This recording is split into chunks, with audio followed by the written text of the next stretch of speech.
মাননীয় প্রধানমন্ত্রী বলেছেন প্রতি শনিবার পরিষ্কার পরিচ্ছন্নতা অভিযানে অংশ নেওয়ার জন্য সবাইকে, প্রশাসন এবং রাষ্ট্র থেকে যারা সংসদ সদস্য আছি, জনপ্রতিনিধি আছে, আমাদেরকে এবং প্রশাসনকে প্রতি শনিবার আমরা এই পরিষ্কার পরিচ্ছন্নতার অংশ হিসাবে, বর্জ্য অপসারণের অংশ হিসাবে আমরা এইসব কাজ দেখভাল করছি আর কি।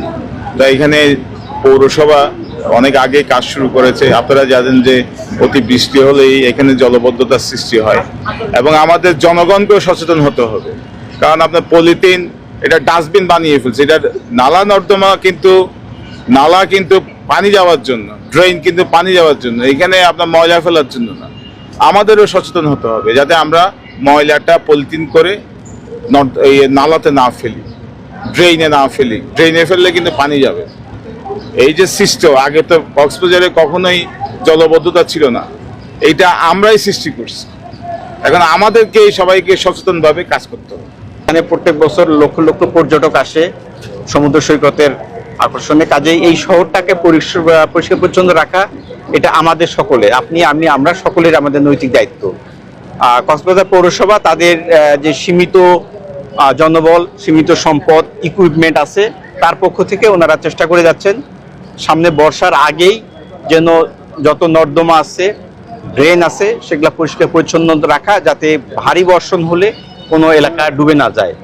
এর পাশাপাশি আমাদের সমুদ্র সৈকত সহ টোটাল শহরটাকে আমাদের নিয়মিত পরিষ্কার পরিচ্ছন্ন রাখতে হয়।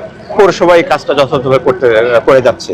আমি আপনাদের মাধ্যমে এই কক্সবাজারবাসীকে একটা বিনীত অনুরোধ জানাবো, ডেঙ্গু সিজন আসতেছে, চিকনগুনিয়া সিজন, ম্যালেরিয়া মশাবাহিত, যেখানে সেখানে এই যে মশাগুলো জন্মে, আমরা যদি যত্রতত্র কোনো ময়লা আবর্জনা না ফেলি, পানি জমার ব্যবস্থা না করি এবং কোথাও পানি জমলে সেটার জন্য আমরা দ্রুত নিষ্কাশন বা পরিষ্কার করার ব্যবস্থা করি, তাহলে আমরা শহরবাসীকে এই প্রাণঘাতী রোগ থেকে নিরাপদ রাখতে পারবো বলে আমি মনে করি। এই জন্য আমি সবাইকে বিনীত অনুরোধ জানাচ্ছি। কক্সবাজার পৌরসভার আয়োজনে একটি পরিচ্ছন্নতা অভিযান পরিচালিত হয়েছে। এখানে কানায় বাজার সংলগ্ন যে ড্রেনটি আছে সেটি পরিষ্কার কার্যক্রম এখনো চলমান আছে।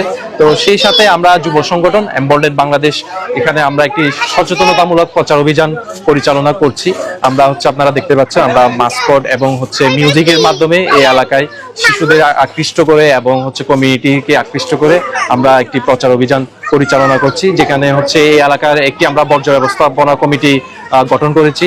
সেই কমিটির সকল সদস্যবৃন্দ আছেন, যুব সমাজের সকল প্রতিনিধিরা আছেন। তো সকলে মিলে আমরা এই কার্যক্রম পরিচালনা করছি এবং এমবোল্ডেড বাংলাদেশ আমরা কক্সবাজারের 2টি এলাকায় কাজ করছি। আমরা মানুষের আচরণগত পরিবর্তন এবং পরিবর্তনের মাধ্যমে যাতে একটি প্রপার ওয়েস্ট ম্যানেজমেন্ট ব্যবস্থা এখানে গঠিত হয় এবং সেই সাথে আমরা যাতে কক্সবাজারকে একটি স্বাস্থ্যকর, পরিচ্ছন্ন এবং বাসযোগ্য শহর হিসেবে গড়ে তুলতে পারি, সেই লক্ষ্যে আমরা কাজ করছি।